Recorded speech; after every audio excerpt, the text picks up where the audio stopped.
வணக்கம். இன்னைக்கு நம்ம பார்க்க போகிறது நீ ரீப்ளேஸ்மெண்ட்.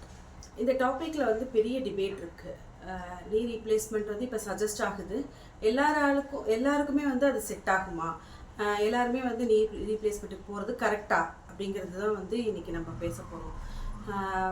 ஒன்று தெரிஞ்சுக்கணும், டீஜெனரேஷன் அப்படிங்கிறது என்னன்னாக்க, நம்ம ஒன்று லேடிஸ்க்கு முக்கியமாக அது நடந்துகிட்ருக்கு. மூட்டு வலி முக்கால்வாசி வர்றது லேடிஸ்க்கு தான். ஏன்னா நமக்கு வந்து மெனோபாஸுங்கிற ஒரு விஷயம் நடந்ததுக்கு அப்புறமா நமக்கு எலும்புகளுக்கு போகக்கூடிய கால்சியம், மேக்னீஷியம், ஜிங்க் இது எல்லாமே டிஃபிஷியன்ட் ஆகுது.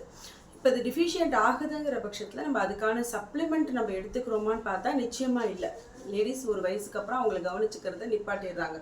முக்கியமாக பார்த்தீங்கன்னா மேரேஜ்னு ஆனதுமே வந்து ஒரு ஸ்டாப்பேஜ் நடக்குது. அதுக்கப்புறமா அவங்க குழந்தைங்க பெரியவங்களாகுது. இது மாதிரி நிறைய விஷயங்கள் போகும்போது அவங்க மேலே இருக்கிற கவனம் ஜாஸ்தியே தவிர தன் மேலே இருக்கிற கவனம் ரொம்பவே குறைவு. அப்படி நடக்கும்பொழுது முக்கியமாக அவங்க என்ன பண்ணுறாங்கன்னாக்க, நமக்கு மூட்டு வலி அப்படின்னு வந்துச்சுன்னா ஓகே, ஒரு தைலம் தடவிக்கலாம், எதுனா ஒரு இதை பண்ணிக்கலாம், இல்லைன்னா நம்ம ஒரு சின்னதாக வீட்டுக்குள்ளேயே இருக்கிற மாதிரி ஏதாவது ஒன்று பண்ணிக்கலாம். இப்படியே அதை கொஞ்சம் வளர விட்டுடுறாங்க. முதல்லையே அதை அட்ரஸ் பண்ணினால் நீ ரீப்ளேஸ்மெண்ட்டுங்கிற அளவுக்கு நம்ம போக வேண்டாம். அது ஃபஸ்ட்டு. இன்னொன்று பார்த்தீங்கன்னா, சரி அப்படியே இல்லை, நான் நல்லா கவனிச்சுக்கிறேன், என்ன எல்லாத்துக்குமே நான் வந்து எடுத்தோடனே வந்து நான் வந்து ஒரு அட்ரஸ் பண்ணிடுறேன், ஒரு டாக்டர்கிட்ட போயிடுறேன், நான் எப்படி இருந்தாலும் என்னோடய பிரச்சனை எதுனாலும் நான் உடனே பார்த்துக்கிறேன், அப்படி இருந்தும் எனக்கு வந்து நீ ரீப்ளேஸ்மெண்ட் அளவுக்கு எனக்கு சஜஸ்ட் ஆகிருக்கு, என்ன அர்த்தம் அப்படின்னு கேட்டிங்கன்னா, நம்ம வந்து எடுத்துக்கிற சப்ளிமெண்ட்ஸ் என்ன பண்ணணும்னு பார்த்தீங்கன்னா, இப்போ ஒரு கால்சியம் அப்படின்னா உடம்புக்கு எவ்வளோ தேவையோ அவ்வளோதான் நம்ம எடுக்கணும். அதிகப்படியாக எடுக்கிறதுனாலையும் அது வந்து பாதிப்புக்குள்ளாகும். எப்படின்னு பார்த்தீங்கன்னா, ஒரு விஷயம் நமக்கு ஒரு 10% தேவை அப்படின்னா நம்ம வந்து 50% அதை எடுத்துட்டோம் அப்படின்னா மீதி 40% எங்கே கொண்டு போய் சேர்க்கறதுன்னு தெரியாமல் அது எங்கே நமக்கு வீக்னஸ் இருக்கோ அங்கேயே சேர்க்க ஆரம்பிச்சிடும். இப்படி தான் அது வந்து சஜஸ்ட் ஆகுது. ஆனால் என்னை பொறுத்த வரைக்கும் நீ ரீப்ளேஸ்மெண்ட்டுங்கிறதுக்கு போக வேண்டாம் அப்படிங்கிறது தான் என்னுடைய சஜஷன். ஏன்னா நம்ம போனோன்னா ஃபஸ்ட்டு வந்து நீயை ரீப்ளேஸ் பண்ணுறது ஒன்று சர்ஜரி போகணும். அதுக்கு அடுத்தது இடுப்புலையும் பண்ணி ஆகணும். அதாவது L4 L5ங்கிற இந்த ஏரியாவிலையும் வந்து ஒரு சர்ஜரி பண்ணி ஆகணும்.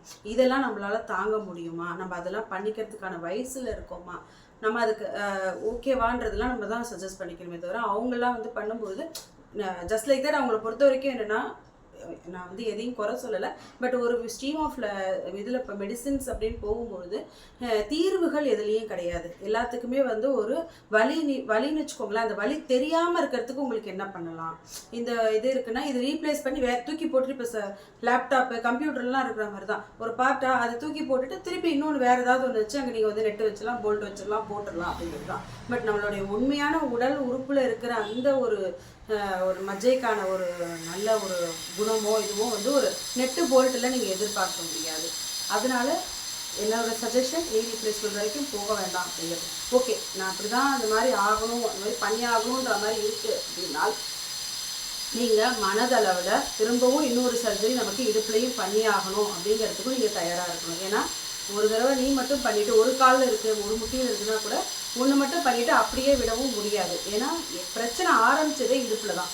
ஸோ இடுப்பு எலும்பு வந்து வலுவாக இருந்துச்சு அப்படின்னாவே கால் வரைக்கும் வந்து இந்த பிரச்சனை வரவே வராது. முதல்ல இடுப்பு எலும்பை சரி பண்ணுறதுக்கோ இல்லைனா வந்து ஸ்ட்ராங்காக வச்சுக்கிறதுக்கோ ஸ்ட்ரென்தன் பண்ணிக்கிறதுக்கோ நம்ம வந்து அப்பப்போ நம்ம ஏதாவது ஒன்று பண்ணிக்கிட்டே இருக்கணும். இடுப்பு எலும்பு தான் நமக்கு முக்கியமான ஒரு உடல்லே வந்து குறுக்கு எலும்பு அப்படின்னு சொல்லுவாங்க. அந்த எலும்பு தான் முக்கியமான ஒரு விஷயம். அது கரெக்டாக இருந்துச்சு அப்படின்னா தான் நம்மளால் எல்லாமே பண்ண முடியும். ஒரு தியானம் பண்ணணும் கூட வந்து ஸ்பைன் வந்து ஸ்ட்ரைட்டாக இருக்கணும். அது கொஞ்சம் வளைஞ்சு அப்படின்னா இருந்துச்சுன்னா நம்மளால் எதுவுமே பண்ண முடியாது. அதுக்கான ஒரு சின்ன தீர்வு சுஜோக்ல ஆஸ் யூஷுவல் ரொம்ப அட்வான்ஸ் தீர்வு தான். நம்ம இந்த இடத்துல வந்து இங்கேருந்து இது வரைக்கும் நடுவில் பார்த்தீங்கன்னா பட்டாணி, நம்ம காஞ்ச பட்டாணி மளிகை கடையில் கிடைக்கும். அது வந்து ஒயிட் சர்ஜிக்கல் டேப் யூஸ் பண்ணிவிட்டு நீங்கள் அதை ஒட்டிட்டு நைட் ஒட்டிட்டு காலையில் எடுத்துடலாம்.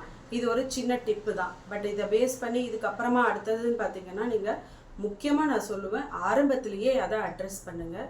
அதுக்கான தீர்வு வந்து ஏதோ ஒரு விதத்தில் தேடுங்க. ஆல்டர்னேட்டிவ்க்கு தான் வரணும்னு கிடையாது. நார்மலாக மெடிசன் இதில் கூட நீங்கள் ஃபஸ்ட்டு இனிஷியல் ஸ்டேஜ்லேயே அதை சரி பண்ணுறதுக்கான வழிகள் என்னென்ன அப்படிங்கிறது பாருங்கள். ஒரு 40 வயசு கடந்து வரோம் அப்படின்னாலே நமக்கு மூட்டுகளில் வந்து ஒரு தேய்மானம் ஏற்படுறது சகஜம். ஆனால் அதுக்காக அதை சகஜம் தானே அதனால நான் அதை அப்படியே விட்டுட்டேன் அப்படின்னு சொல்லி அலட்சியமாக விட வேண்டாம். அதை கொஞ்சம் பாருங்கள், பார்த்து அதுக்கான தீர்வு என்ன. ஒரு 40 வயசுலேயே அதை அட்ரஸ் பண்ணிட்டீங்கன்னா நீங்கள் ஒரு 60 வயசு ஆகிறப்ப நடவடிக்கையோடு இருக்கலாம் இல்லையா? நீங்கள் 50 வயசு 60 வயசில் தான் நீங்கள் அதை பற்றி யோசிச்சு பார்க்குறீங்க அப்படின்னா நிச்சயமாக ரீப்ளேஸ்மெண்ட்டுக்கு தான் போய் ஆகணும். ஏன்னா அது ஆல்ரெடி ஒரு ஸ்டேஜில் 2 ஸ்டேஜில் 4வது 5வது ஸ்டேஜுக்கு போயிருக்கும். அதுக்கப்புறமா நீங்கள் போய் எப்படி வந்து ஒன்றுமே பண்ணாமல் இது பண்ண முடியும்? ரீப்ளேஸ்மெண்ட் தான் பண்ணி ஆகணும். ஸோ ஏன் பண்ணணுங்கிறதுக்கும் சொல்லியிருக்கேன். பண்ணாமல் இருக்கிறதுக்கான வழி என்ன? ப்ரிவென்ஷன் தான். இல்லை நம்ம வேறு வழி இல்லை, ரீப்ளேஸ்மெண்ட் தான் போயாகணும் அப்படின்னாக்க அடுத்தது நம்ம இடுப்பு எலும்புக்கும் பண்ணுறதுக்கான இதுக்கு தயாராக இருக்கணும். தேங்க்யூ.